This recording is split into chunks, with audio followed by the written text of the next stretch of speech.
자, 오늘 말씀 빛의 승리, 어둠의 패배. 오늘 세 번째 말씀입니다. 비친 교회, 비추는 교회라는 제목으로 말씀을 드립니다.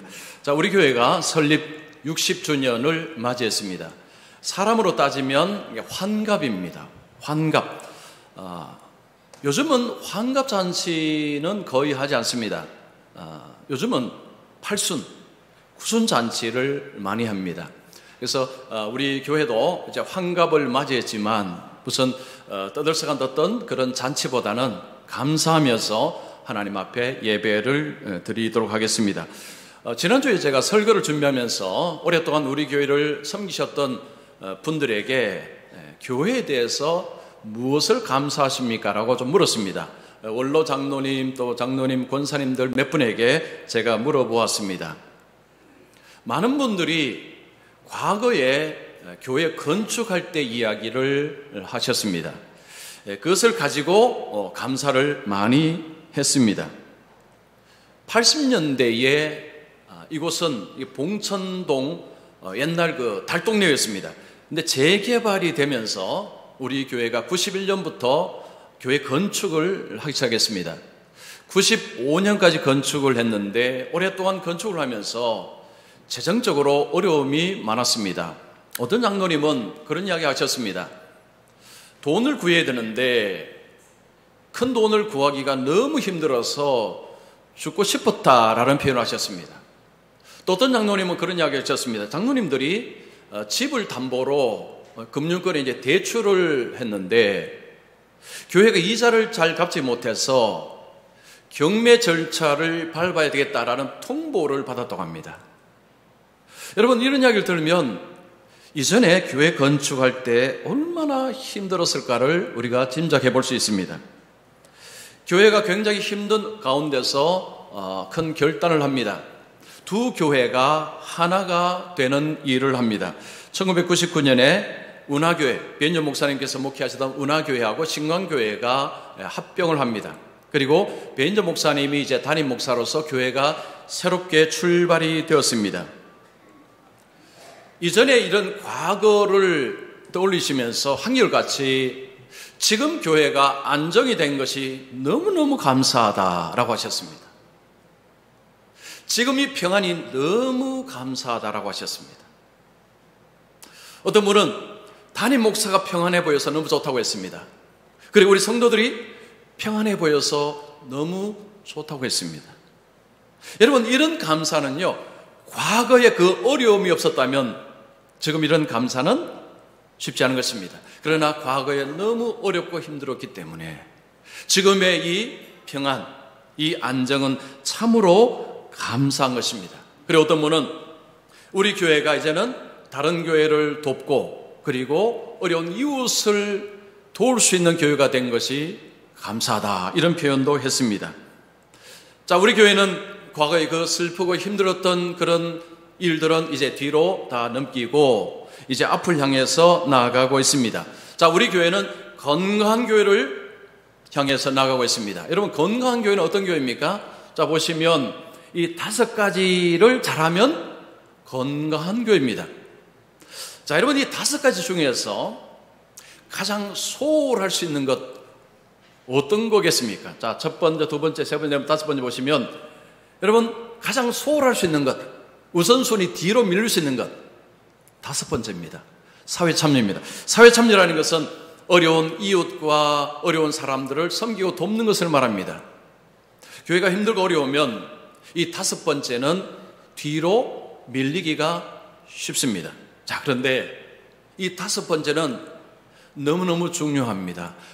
오늘날 교회가 비난과 욕을 많이 받는 이 시대 속에는 특히 5번째가 중요합니다. 자, 오늘 주님께서 본문을 통해서 말씀하는 것, 이게 바로 5번째입니다.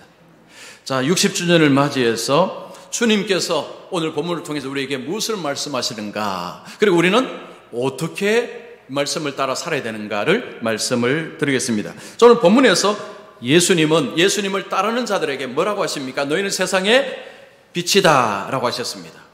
너희가 누굽니까? 예수님을 따르는 사람들. 오늘 날 교회를 지칭을 합니다. 우리 교회를 적용하면 이렇습니다. 함께하는 교회는 세상의 빛이다. 함께하는 교회는 청림동의 빛이다 라는 말씀입니다. 빛, 여러분 빛의 주된 목적이 무엇입니까? 빛은 비추는 것입니다. 어디에 비춥니까? 어두운 곳에 빛을 비춥니다. 그런데 예수님께서 지금 본문에 빛을 어디에 비추라고 이야기합니까? 16절 보시면 이같이 너희 빛이 사람 앞에 비치게 하여, 예수님께서 믿는 자에게 빛을 어디에 비추라고 하십니까? 사람들에게, 사람들 앞에라고 이야기합니다. 이 사람들은 누굽니까? 주님을 모르는 사람들을 말합니다. 예수님을 믿지 않는 사람들을 말합니다. 그러면 이게 무슨 말일까요? 예수를 믿지 않는 분들은 어둠 속에 있다는 것입니다. 예수님께서 이런 말씀하셨습니다. 나는 세상의 빛이니 나를 따르는 자는 어둠에 다니지 아니하고, 예수님을 따르는 자는, 예수님을 믿는 자는 어두움에 살지 않는다는 것입니다. 그러면 예수님을 안 믿는 사람은 어둠 속에 있다는 말씀입니다. 자, 예수님께서 교회를 향해서 너희는 세상의 빛이다 라고 하셨는데, 왜 너희는 세상의 다이아몬드다, 너희는 세상의 황금이다 라고 안 하셨을까요? 이왕이면 예수님이 우리를 향해서 너희는 세상의 다이아몬드다, 너희는 세상의 황금이다 라고 하시면 좀 더 좋았을 텐데, 그런 생각을 해봅니다. 왜 그렇게 하지 아니하셨을까요? 여러분, 다이아몬드, 황금은 사치품입니다. 그것 없어도 살 수 있습니다. 여러분 집에 다이아몬드 혹시 가지고 계십니까? 네, 아무도 안 가지고 계십니까? 예, 저도 없습니다. 자, 다이아몬드 없어도 사는데 아무런 지장이 없습니다. 그러나 빛이 없으면 못 삽니다. 제가 지난주에 말씀드렸죠. 여러분, 태양이 없으면 지구상의 동식물들은 살 수가 없습니다. 빛은 필수품입니다. 빛은 반드시 필요합니다. 교회가 세상의 빛이다, 예수 믿는 자 세상의 빛이다라는 것은 세상에 반드시 필요하다는 것입니다. 그리고 오늘 말씀을 따르면 예수 믿는 자와 교회가 빛이기 때문에 세상에서 드러날 수밖에 없다, 이런 말씀합니다. 산 위에 있는 동네가 숨기지 못할 것이고, 자, 이 표현은 동네가 산 위에 있습니다. 산 위에 있으면 모든 사람들이 그 동네를 다 알아보게 될 것이라는 것입니다. 위에 있기 때문에 다 보게 된다는 것입니다. 이 표현은 예수 믿는 자, 교회는 빛이기 때문에 세상에 드러날 수밖에 없다라고 말씀합니다. 그리고 15절 보시면 사람이 등불을 켜서 말 아래에 두지 아니하고 등경 위에 두나니 이러므로 집안 모든 사람에게 빛이 있느니라. 이것은 말이라는 것은 어떤 진흙으로 만든 항아리를 말합니다. 어떤 사람이 등불을 켜서 그 항아리 안에 집어넣는 사람은 없다는 거죠. 그걸 덮어놓는 사람은 없다는 것입니다. 집안의 등불은 높은 데 달아서 집안을 비치게 한다는 것입니다. 예수 믿는 사람, 교회는 빛이기 때문에 세상 속에서 드러나고 쉽게 보여진다라는 말씀입니다. 자, 그러면 오늘날 여러분, 그리스도인과 교회가 이 빛의 역할을 감당하고 있는가라는 질문을 한번 해보겠습니다. 여러분, 오늘 대한민국에 사는 사람들은 예수 믿는 사람 그리고 교회가 빛이라고 그렇게 생각을 할까요? 2016년에 한국 기독교 언론 포럼에서 언론인 대상으로 설문을 조사했습니다. 182명 일반 언론인, 그리고 43명은 예수 믿는 교계 언론인입니다. 자, 이들에게 교회에 관해서 물어보았습니다. 교회가 신뢰할 만한가? 놀랍게도 10.7%가 그렇다라고 했습니다. 10명 중에 1명이 대답했습니다. 반면에 교회가 폐쇄적인가? 68.9%가 그렇다고 했습니다. 이기적인가? 68.9%가 그렇다고 했습니다. 권위주의적인가? 74%가 그렇다고 얘기했습니다. 물질 중심적인가? 73.3%. 사회 긍정적인 역할을 잘 수행하고 있는가? 64%가 아니요라고 대답했습니다. 그런데 코로나를 지나오면서 신뢰도가 더 떨어져 버렸습니다. 코로나 전에 교회의 신뢰도가 점점 내려오다가 코로나 시대는 더 신뢰도가 떨어져 버렸습니다. 이런 설문조사가 우리에게 뭘 말해줍니까? 교회가 과연 세상의 빛인가? 예수 믿는 우리가 과연 세상의 빛인가? 라는 질문을 하게 됩니다. 우리는 빛이다라고 소리를 칠지 모르지만 세상은 아니요, 그렇지 않아요 라고 대답을 하고 있는 것 같습니다. 우리는 잘하고 있다라고 생각할지 모르지만 세상은 아니요 라고 대답을 하고 있습니다. 자, 그러면 교회가 이 빛의 역할을 감당하기 위해서는 뭘 어떻게 해야 될까요? 뭐가 필요할까요? 여러분, 예수 믿는 사람과 교회는요, 발광체가 아닙니다. 반사체입니다. 자, 반사체는 빛을 받아서 비추는 것입니다. 발광체는 스스로가 빛을 뿜어내는 것입니다. 여러분, 거울은 빛을 받아서 빛을 비춥니다. 이게 반사체입니다. 교회나 예수 믿는 사람은 발광체가 아닙니다. 반사체입니다. 하나님과 연결이 되어 있어야 빛을 드러낼 수 있다는 것입니다. 여러분, 저녁에 집에 가시면 불을 켜기 위해서 어떻게 합니까? 스위치를 켭니다. 그러면 지금 형광등에 빛이 들어옵니다. 전력이 공급이 되어서 빛을 내는 것입니다. 그러나 스위치를 켜지 않으면 그 형광등은 빛을 내지 않습니다. 동일한 원리입니다. 우리는 빛을 내는 자가 아니라는 거죠. 우리는 반사체입니다. 하나님께서 우리에게 빛을 주심으로 우리는 그 빛을 세상에 반사하는 역할을 할 뿐이라는 것입니다. 자, 그러면 우리가 예수님과 붙어 있어야 됩니다. 예수님과 연결되어 있어야 됩니다. 이걸 성경적으로 말하면 주님 안에 있어야 됩니다. 교회가 주님 안에 거해야 됩니다. 주님 안에 거하는 방법은 말씀을 듣고 그 말씀을 따르는 것을 이야기합니다. 교회가 영광스럽게 하나님 앞에 서기 위해서는 하나님의 말씀을 잘 듣고 그 말씀을 따를 때 교회가 이 땅에 영광을 드러낼 수가 있습니다. 자, 우리 에베소서 5장 26절, 27절 우리 한 목소리로 같이 읽겠습니다. 시작.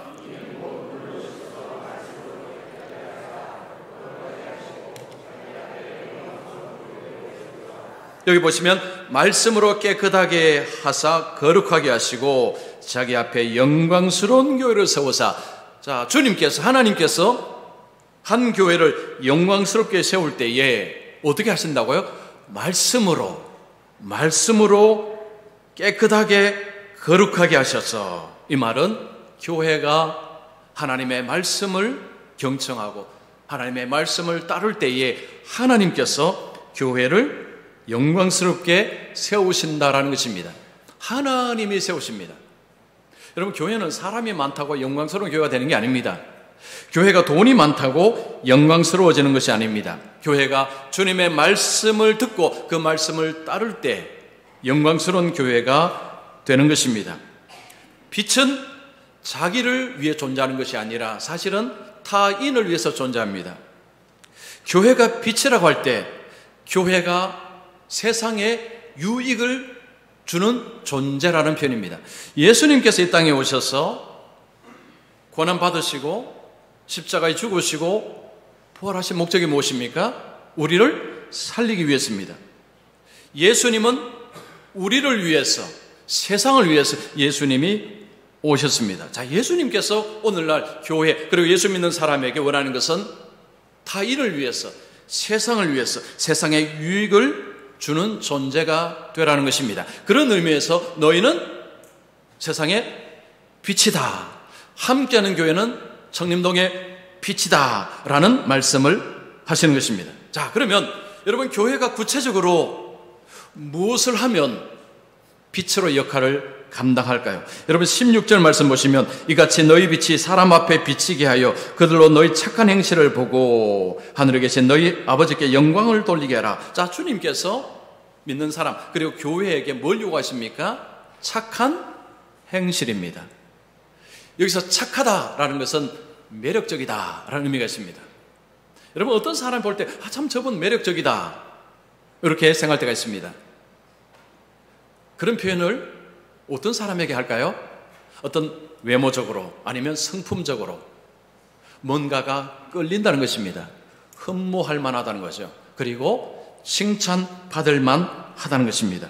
자, 그런 모습을 보고 우리는 매력적이다 이런 표현을 씁니다. 교회가 세상 속에서 매력적이어야 한다는 것입니다. 즉 세상 속에서 칭찬을 받을 수 있어야 한다는 것입니다.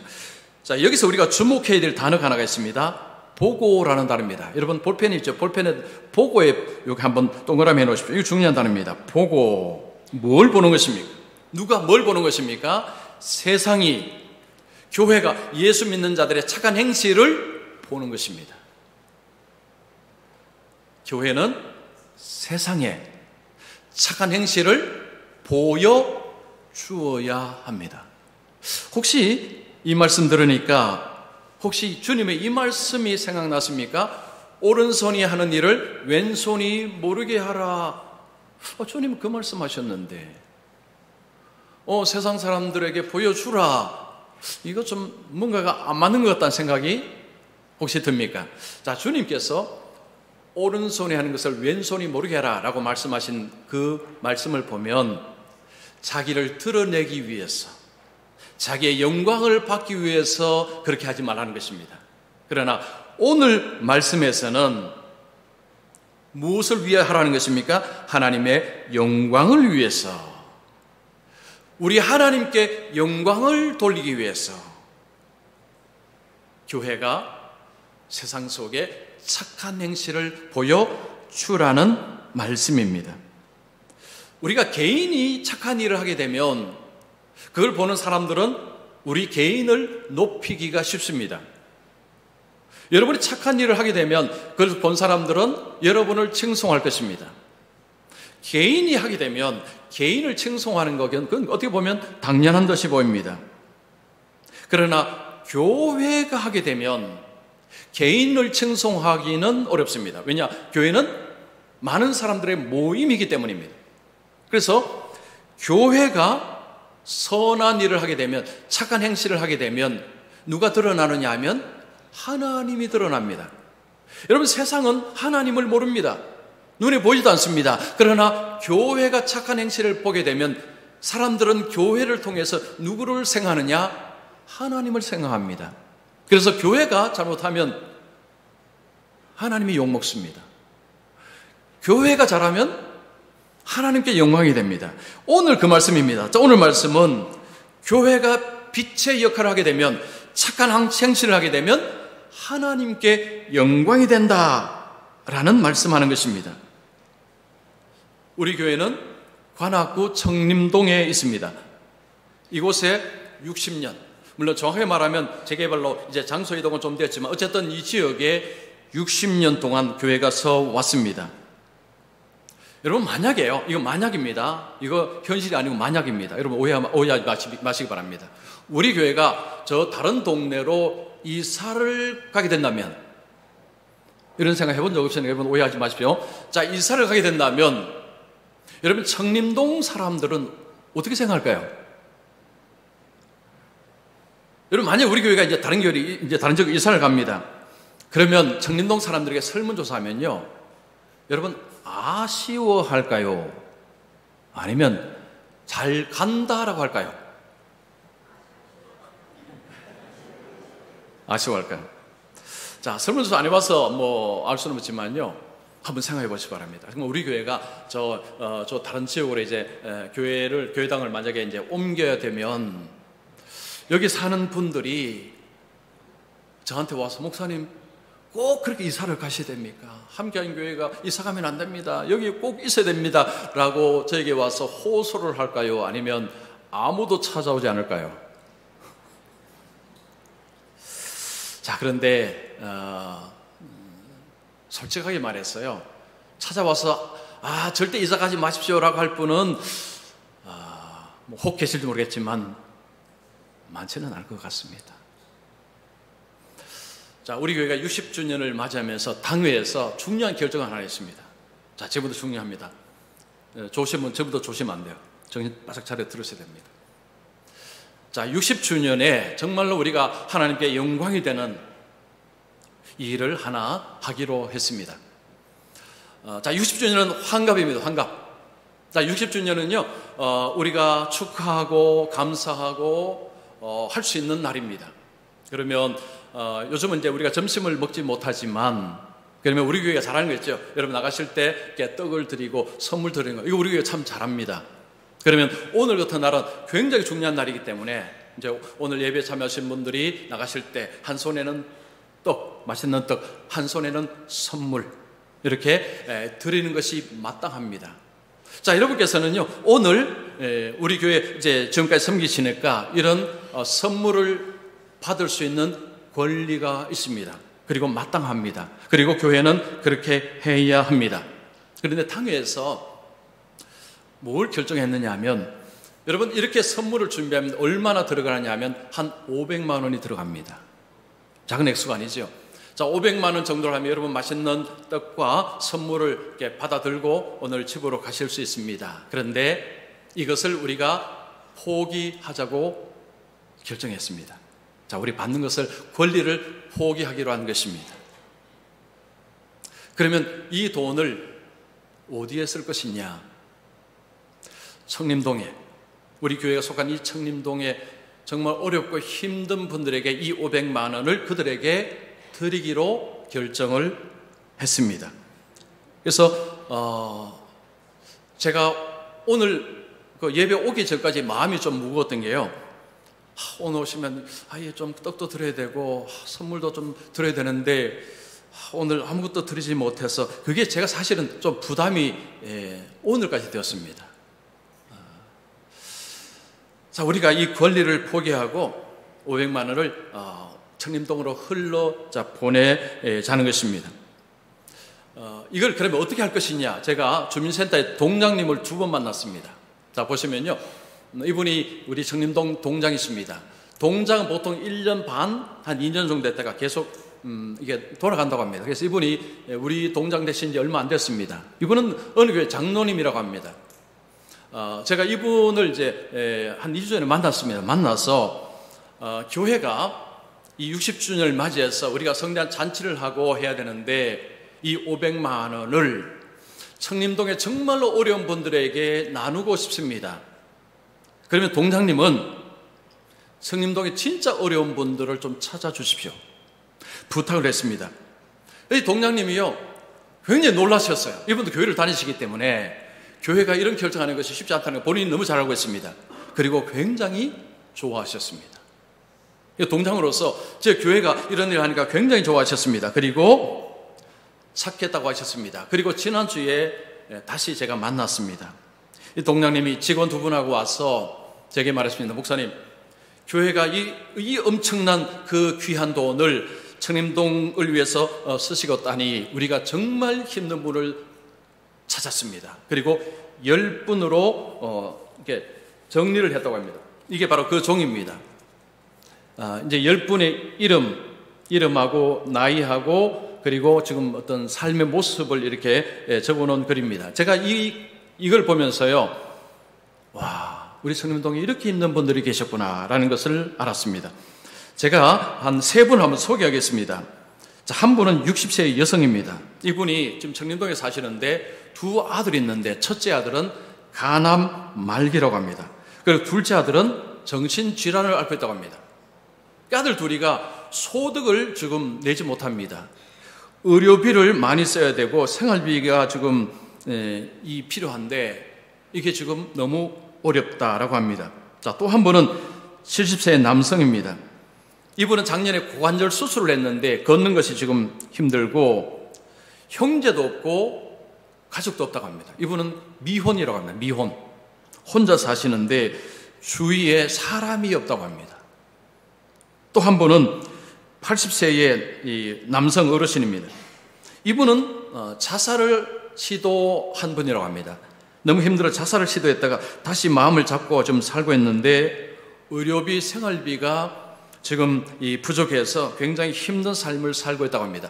이런 분을 이 10분을 이제 10분을 정한 것입니다. 그리고 그 동장님이 제게 목사님 이 10분에게 50만 원씩 드리면 어떻겠습니까? 제가 좋습니다. 그분들에게 이 50만 원씩을 드리면 좋겠습니다. 라고 그렇게 제가 흔쾌히 동의를 했습니다. 그리고 제가 동장님께 그런 이야기 했습니다. 동장님, 이게 끝이 아닙니다. 앞으로 우리 교회가 어쨌든 이 청림동에 필요한 일들을 계속해서 감당하겠습니다. 라고 약속을 했습니다. 그리고 제가 동장님께 신심부탁한 것이 하나가 있습니다. 오늘 말씀하고도 연관이 됩니다. 동장님, 그분 10분들에게 교회가 드리는 것이라는 것을 꼭 전해 주십시오라고 부탁을 했습니다. 제가 이 부탁을 드린 것은요, 우리 교회로 보내달라는 그 부탁 아닙니다. 저는 그런 생각도 없습니다. 그게 아니라 이분들이 너무 힘든 상황 속에 있기 때문에 교회라는 말을 듣고 하나님을 생각을 하시도록, 그래서 하나님께 희망을 거시도록, 그리고 하나님을 찾도록 하는 기회를 드리고 싶어서 동장님 꼭 교회가 드린다는 것을 꼭 말씀해 주십시오라고 제가 2번, 3번 강조해서 부탁을 했습니다. 동장님이 알겠습니다. 교회가 드린다는 것을 꼭 전하겠습니다. 라고 했습니다. 여러분, 한 사람의 선한 일은 손전등 하나라고 할 수 있습니다. 그런데 교회가 하게 되면 그 손전등이 모입니다. 그러면 큰 불이 됩니다. 한 사람이 가정에서, 직장에서 선한 삶을 통해서 빛을 드러내는 것 중요합니다. 해야 됩니다. 그러나 이 손전등이 다수가 함께 모이면 큰 불을 비출 수가 있습니다. 여러분, 500만 원이나 돈 개인이 물론 할 수도 있겠죠. 그러나 개인이 하기는 쉽지 않은 것입니다. 그러나 우리가 함께 권리를 우리가 포기하니까, 내게 오는 것을 좀 포기하니까, 함께 모으니까 10분에게 힘을 드릴 수 있는 그런 큰 돈이 되었습니다. 세상은 눈에 보이는 복음을 원합니다. 자, 우리가 복음을 전하죠. 예수님은 하나님이십니다. 예수님은 우리의 구원자이십니다. 예수님께서 십자가에 죽으심으로 당신의 죄를 사하셨습니다. 라고 복음을 전할 때 세상은 그 말을 이해하지 못합니다. 세상은 뭘 원할까요? 복음을 눈에 보여달라는 것입니다. 그게 뭐죠? 착한 행실입니다. 교회가 착한 행실을 할 때 복음을 그들이 눈으로 보도록 하는 것입니다. 그래서 오늘 보고, 제가 그 단어에 동그라미 치라는 것은 바로 그겁니다. 보여줘야 된다는 거죠. 우리가 가진 복음이 얼마나 좋은 것인지, 우리가 가지고 있는 것이 얼마나 좋은 것인지를 그들에게 보여줘야 된다는 것입니다. 오늘날 많은 사람들이 교회가 세속화되었다고 이야기합니다. 교회가 너무 물질 중심이다라고 비난을 합니다. 교회가 큰 건물만 지으려고 애를 쓰고 자기들끼리만 좋아하고 즐거워하고 한다라는 비난을 합니다. 여러분, 우리 교회 건물 굉장히 큽니다. 어떤 분은요, 우리 교회의 건물을 보고 성 같다고 이야기합니다. 그리고 이전에 어떤 분이 그런 이야기 했습니다. 지진이 나도 함께하는 교회 건물은 무너지지 않을 것이다. 그런 이야기 했습니다. 굉장히 튼튼하게 보인다는 거죠. 굉장히 튼튼하게 지었습니다. 90년대 초반에 교회 건물이 이런 식으로 적벽돌로 건물을 세웠습니다. 그때는 거의 교회 건물들이 이런 모습이었습니다. 여러분, 이 큰 건물을 지을 때 얼마나 많은 분들이 고생을 하셨을까요? 어떤 권사님이 그런 이야기 했습니다. 건축 헌금에 한 푼이라도 보태기 위해서 추운 겨울, 더운 여름에 식당에서 음식을 만들어서 일꾼에게 팔아서 그 돈으로 건축 헌금을 했다고 합니다. 그때 그렇게 눈물나게 희생하고 섬기고 봉사하는 가운데서 하나님의 교회 건물이 세워지고, 그리고 오늘 오늘 우리 교회가 있는 것입니다. 저는 이런 표현을 하고 싶습니다. 우리 교회에 저력이 있습니다. 별로 동의를 안 하시는 것 같아요. 자, 다시 이야기합니다. 우리 교회에 저력이 있습니다. 우리 교회 보통 교회가 아닙니다. 옛날에 고난이요, 앞에 말씀드린 훨씬 더 힘들었습니다. 훨씬 더 힘들었습니다. 그런 고난을 뚫고 지금까지 우리 교회가 왔습니다. 그래서 과거의 그 어려움, 고난을 생각을 하게 될 때 오늘 우리의 모습은요, 앞에 뭡니까? 모든 것이 하나님의 은혜입니다. 그래서 저 앞에 이걸 제가 우리 교육자들과 제가 이제 붙였는데요. 이렇게 한 이유는 어려움이 없이 지금까지 60년도 편히 지나왔으면요, 이 표현하기가 쉽지 않습니다. 물론 할 수는 있겠죠. 그러나 피부적으로 안 느껴집니다. 우리의 삶에 어려움이 없는 가운데 하나님의 은혜는요, 굉장히 공허하게 들립니다. 그러나 어려움과 환난이 있는 가운데 하나님의 은혜는 굉장히 실제적으로 다가옵니다. 모든 것이 하나님의 은혜입니다. 그리고 여러분 현관, 우리 교회 현관 나왔을 때 그 큰 현수막 앞에 우리 또 교회 연협 볼 때 사진 볼 때도 그 이제 사진 보셨죠. 거기에 모든 것이 하나님의 은혜입니다 라고 할 때 그게 공허한 메아리가 아니고요, 실질적으로 하나님의 은혜가 우리 교회를 지금까지 인도하셨다라는 그런 고백, 그 고백의 종합이 바로 하나님의 은혜라는 것입니다. 자, 하나님께서 은혜를 베푸시고 그리고 많은 분들의 수고와 땀이 있었습니다. 자, 우리 갈라디아서 6장 2절 말씀 우리 같이 한번 읽습니다. 시작.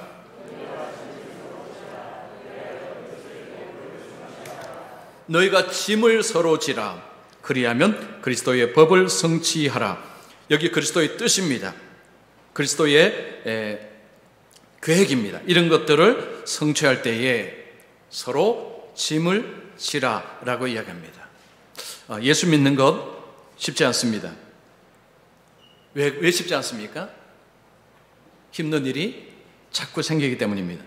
특히 우리가 교회를 섬길 교회에 이런저런 어려움이 생길 수 있습니다. 그럴 때에 힘을 서로 모을 때 하나님의 교회는 계속해서 나아갈 수가 있습니다.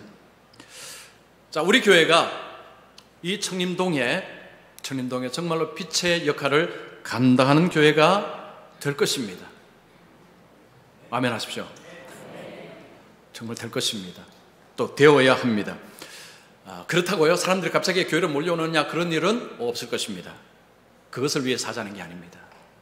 주님께서 기뻐하시기 때문에 하자는 것입니다. 그리고 이거 하면요, 우리가 뿌듯합니다. 여러분 혹시 오늘 그래도 뭐 하나 손에 잡고 가야 되는데 떡도 안 주고 선물도 안 줘서 너무 슬픕니다. 여러분 안 계시죠? 저는 압니다. 여러분이 지금 오히려 자긍심으로 가득 찼을 것이라 저는 믿습니다. 어떤 기관에서요, 사람들 물었습니다. 자기가 원하는 것을 구입하고 얻었을 때하고 다른 사람을 도왔을 때하고 어느 것이 더 기쁨을 줍니까? 60%의 사람이요, 다른 사람에게 도움을 줄 때가 사실은 더 기뻤습니다라고 대답을 했습니다. 우리가 내가 가고 싶고 내가 하고 싶은 것을 하면 우리는 기쁘다고 생각합니다. 물론 기쁩니다. 그런데 놀라운 것은요, 우리가 다른 사람을 이렇게 섬기고 다른 어려운 사람을 도와줄 때 당장은 손해입니다. 그러나 이게 기쁨이 더 크다는 것입니다. 우리가 교회가 빛으로서의 역할을 하게 되면 그러면 주위에 있는 세상이 이득을 보게 될 것입니다. 특별히 어렵고 힘든 사람들이 덕을 보게 될 것입니다. 그러면 우리는 손해만 보느냐? 아니라는 거죠. 하나님께서 우리를 통해서 빛을 비춰주실 뿐만 아니고 우리에게 먼저 빛을 비춰주시기 때문에 하나님이 우리에게 빛을 비추신다. 이거 좋은 것입니다. 그 안에는 의와 평강과 희락이 있다라고 하셨습니다. 그래서 여러분 우리 교회가 이제 60周년을 넘어서서 이제 계속해서 나갈 것입니다. 우리 교회는 저력 있는 교회고 그 숱한 어려움 속에서도 뚫고 나온 교회입니다. 그래서 앞으로도 소망이 있고 희망이 있는 교회인 줄 믿습니다. 소망을 가지십시오. 교회에 대한 자긍심을 가지십시오. 이제 이 5가지를 제 좀 이 목회 목표는 뭐냐면 이 5가지를 잘 하는 것이 제 목회 목표입니다. 이 5가지를 잘하면 교회는 건강한 교회가 되는 것입니다. 많은 사람이 있다 건강한 교회가 되는 것이 아닙니다. 부자가 많다고 아닙니다. 이 5가지를 잘할 때 조금 부족한 부분들이 있지만 이제 하나씩 정리해서 5가지 균형을 이루는 교회가 되도록 그렇게 힘을 쓸 것입니다. 그래서 우리 성도님들 같이 한 마음으로 마음을 모아주셔서 이제 이곳에 정말로 빛을 비추는 교회, 하나님의 살아계심을 세상 가운데 드러낼 수 있는 교회, 그래서 주님 앞에 영광스러운 교회로 세워지기를 축원합니다.